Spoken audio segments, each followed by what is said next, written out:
आज की दुल्हन। शर्मा निवास में आज खुशी का माहौल था। शंकर शर्मा और जया शर्मा दोनों की खुशी का पारवार ना था। और हो भी क्यों ना, उनका इकलौता बेटा आज घर आ रहा था अपनी नई दुल्हन के साथ।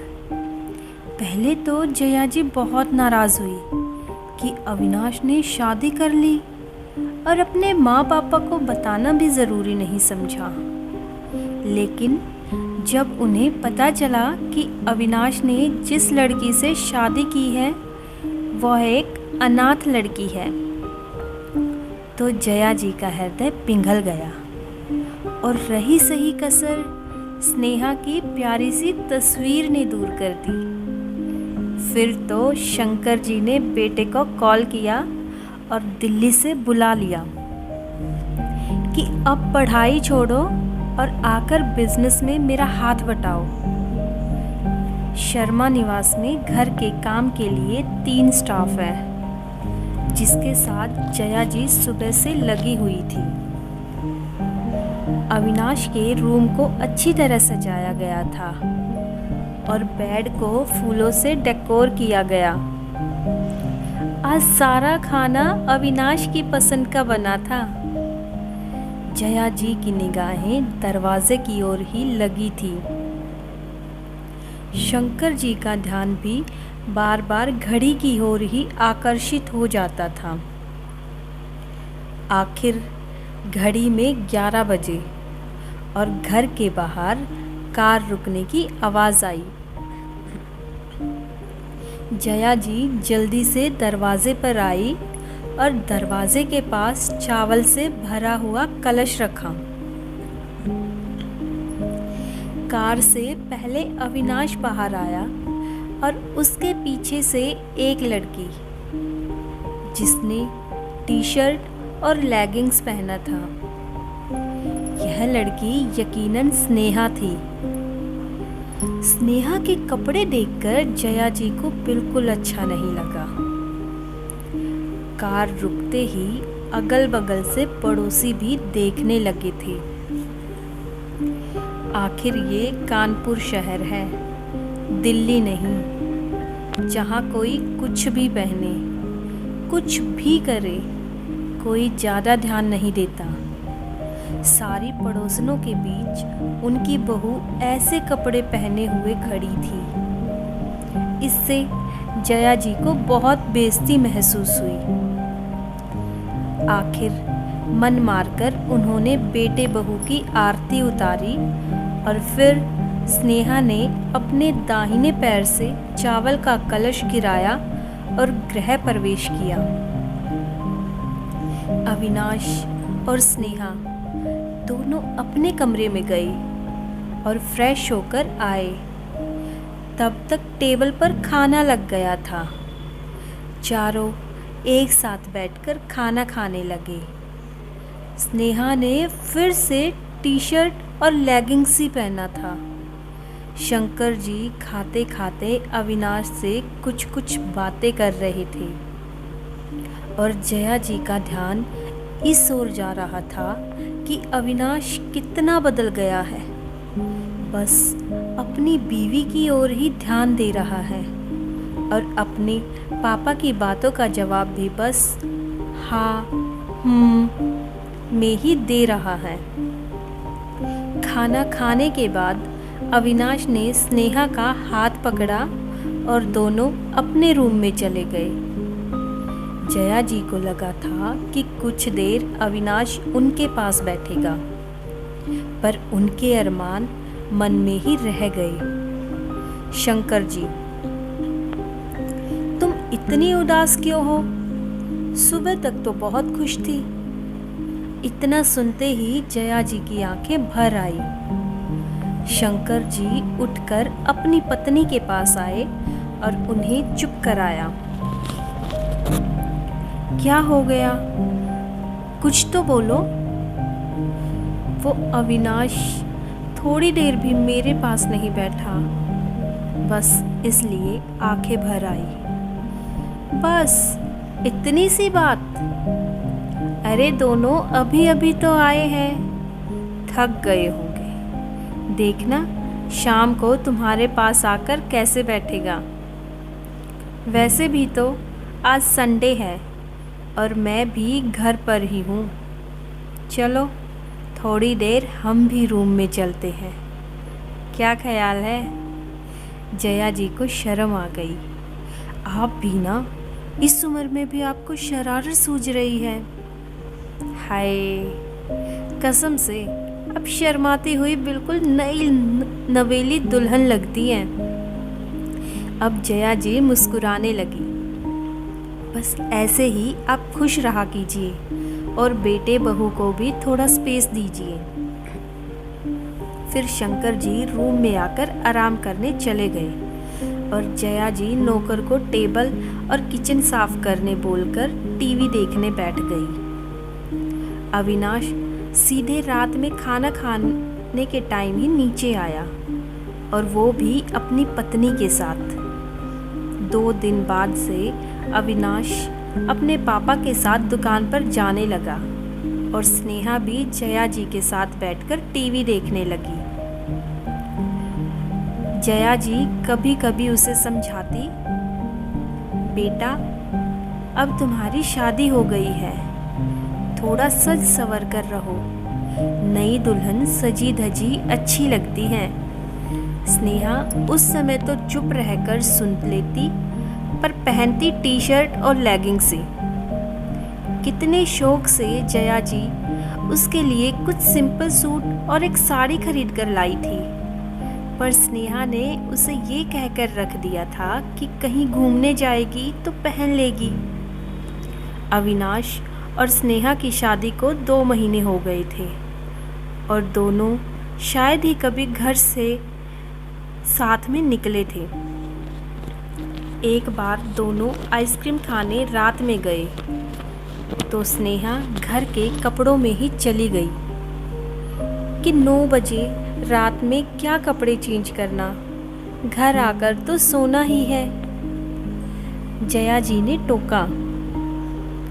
पहली बार अविनाश के साथ कहीं जा रही हो, लेकिन बीच में ही अविनाश ने बोल दिया, छोड़ो ना माँ, इतनी रात में कौन देखेगा, और दोनों बाइक पर बैठकर चले गए थे। जया जी ने फिर कभी कोई रोक टोक नहीं की। रोज की तरह अविनाश सुबह 10 बजे अपने पापा के साथ कपड़े की दुकान पर गया और शाम 6 बजे वापस आ गया। शंकर जी रात के 8 बजे तक दुकान बढ़ाकर आते थे। अविनाश, माँ, हमारे बगल वाले घर में कोई रहने आए हैं क्या? घर का दरवाज़ा खुला हुआ है। हाँ बेटा, वो लोग भी हमारी तरह शर्मा ही है, आज दोपहर में ही आए हैं। वो लोग इसलिए मैं उनके लिए खाना लेकर गई थी। सामान सेट करने में कहाँ बना पाते वो। शर्मा जी हाई स्कूल के टीचर हैं और उनकी पत्नी हाउसवाइफ है, और हाँ, उनकी एक प्यारी सी बेटी भी है। जया जी विस्तार से बताने लगी। एक तो बगल वाले घर में किसी के आने की खुशी थी और दूसरे इतने दिनों बाद अविनाश ने उनसे बात की थी। अविनाश फिर अपने रूम में चला गया। दूसरे दिन सुबह 10 बजे अविनाश नाश्ता करने बैठा था अपने पापा के साथ। जया जी दोनों को परोस रही थी। स्नेहा अपने कमरे में सोई हुई थी कि एक लड़की घर में आई और सीधे डाइनिंग हॉल में आ गई। आंटी, आप कल हमारे घर खाना लेकर आई थी तो आपके बर्तन लाई हूँ। अरे बेटा, इतनी जल्दी क्या थी, आराम से ले आती। वो क्या है ना आंटी, मैं अकेले बहुत बोर हो जाती हूँ तो सोचा आपके पास ही आ जाऊँ। बर्तन भी दे दूँगी और आपसे और आपके घर के सब लोगों से भी मिलना हो जाएगा। और हाँ आंटी, इस डिब्बे में आटे का हलवा है। फिर शंकर जी की ओर मुड़ी और उन्हें नमस्ते किया। फिर अविनाश से हेलो किया और पूछ लिया, आपका क्या नाम है? अविनाश, जो इतनी देर से उसकी बकबक सुन रहा था, चौंक गया और उसने भी हेलो बोला। मैंने आपसे पूछा था आपका नाम। अविनाश। अरे वाह, आपका नाम अविनाश है?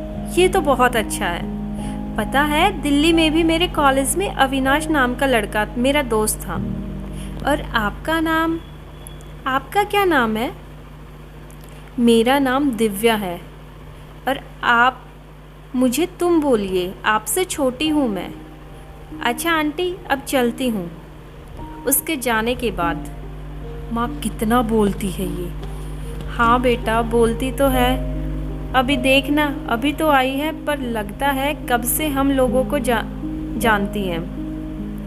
उसी शाम 7 बजे अभी तक अविनाश घर नहीं आया है। पहले तो जया जी ने ज़्यादा ध्यान नहीं दिया, पर जब 8 बजे शंकर जी भी घर आ गए तो उन्हें चिंता होने लगी और उन्होंने अविनाश को कॉल किया। हाँ मम्मी, आ रहा हूँ, रास्ते में ही हूँ, कहकर अविनाश ने कॉल कट कर दिया और 1 घंटे बाद घर आया तो अपने कमरे में जाने की बजाय हॉल में ही जया जी उसका इंतज़ार कर रही थी तो वहीं आ गया और उनके गोद में सर रखकर लेट गया। जया जी भी उसके बाल प्यार से सहलाने लगी। तुझे आते इतनी देर कैसे हो गई? वो क्या है ना माँ, मैं तो 6 बजे आ रहा था कि रास्ते में दिव्या मिल गई। उसकी स्कूटी खराब हो गई थी तो पहले मैंने स्कूटी को मैकेनिक के पास पहुंचाने में मदद की और फिर उसे साड़ी खरीदने मॉल जाना था तो उसे लेकर मॉल गया। इस सब में इतनी देर हो गई। अच्छा, अब स्नेहा के पास जा, वरना नाराज़ हो जाएगी। नहीं माँ, वो ऐसी नहीं है। आप खाना लगवाओ, मैं उसे बुला लेता हूँ। अब तो आए दिन अविनाश देर से घर आने लगा। दिव्या भी हमेशा घर आने लगी थी और स्नेहा से भी उसकी दोस्ती हो गई थी। घर में 3-3 नौकर थे तो कोई काम तो रहता नहीं था, तो स्नेहा ज़्यादातर मोबाइल में फेसबुक पर बिज़ी रहती थी या फिर जया जी के साथ टीवी देखती थी या फिर सो जाती थी। एक दिन सुबह अविनाश बिना नाश्ते किए चला गया कि मम्मी, मैं दिव्या के साथ मंदिर जा रहा हूँ तो मार्केट में कुछ खा लूँगा। अविनाश जब दुकान के लिए निकलता था तो ज़्यादातर स्नेहा सोती रहती थी। आज अविनाश का दिव्या के साथ मंदिर जाना अच्छा नहीं लगा। वो स्नेहा की हरकतों से परेशान हो गई थी, पर अपने बेटे बहू को दूर होते भी नहीं देखना चाहती थी। जब स्नेहा ने नाश्ता कर लिया तो जया जी ने उसे अपने पास बिठाया और पूछा, तुम अविनाश से प्यार करती हो? स्नेहा ये सुनकर शर्मा गई और नज़रें झुका ली। देखो बेटा, तुम जब फिल्मों और सीरियल में हीरो हीरोइन को देखती हो तो कुछ ध्यान देती होगी कि जब हीरो घर आता है तो कैसे उसकी पत्नी तैयार होकर उसका इंतज़ार करती है, तो कभी दौड़कर दरवाज़ा खोलने जाती है, घर में कैंडल लाइट डिनर का इंतज़ाम करती है। स्नेहा चुपचाप जया जी की सारी बातें सुन रही थी और समझ भी रही थी। आजकल उसे भी महसूस हो रहा था कि अविनाश उससे दूर हो रहा है। स्नेहा ने कहा, मम्मी जी चलिए ना, पार्लर चलते हैं। जया जी खुश हो गई और उसे भी तैयार होने को बोलकर खुद भी तैयार होने चली गई। आज शाम 6 बजे अविनाश घर आ गया था और जैसे ही वो बेल बजाने लगा था कि स्नेहा ने दरवाज़ा खोल दिया। अविनाश ने अचानक से दरवाज़ा खुलने से हड़बड़ाकर स्नेहा को कमर से पकड़ लिया। स्नेहा ने खुद को अविनाश से अलग किया और छत पर भाग गई। अविनाश स्नेहा का ये रूप देखकर मदहोश हो गया था। वो उसके पीछे जाने लगा कि दिव्या ने उसे आवाज़ दी और घर के अंदर आ गई। अविनाश, चलो ना थोड़ा घूमने चलते हैं। स्नेहा को भी साथ में ले चलते हैं, वो भी घर पर बोर हो रही होगी। अविनाश ने दिव्या की आवाज़ जैसे सुनाई ही नहीं दे रहा था, तो उसे अनसुना कर छत पर चला गया।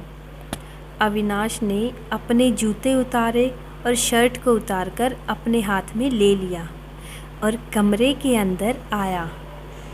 कमरे के दरवाजे से बेड तक फूल बिछे हुए थे। फूलों पर धीरे धीरे चलते हुए अविनाश बेड के पास आया।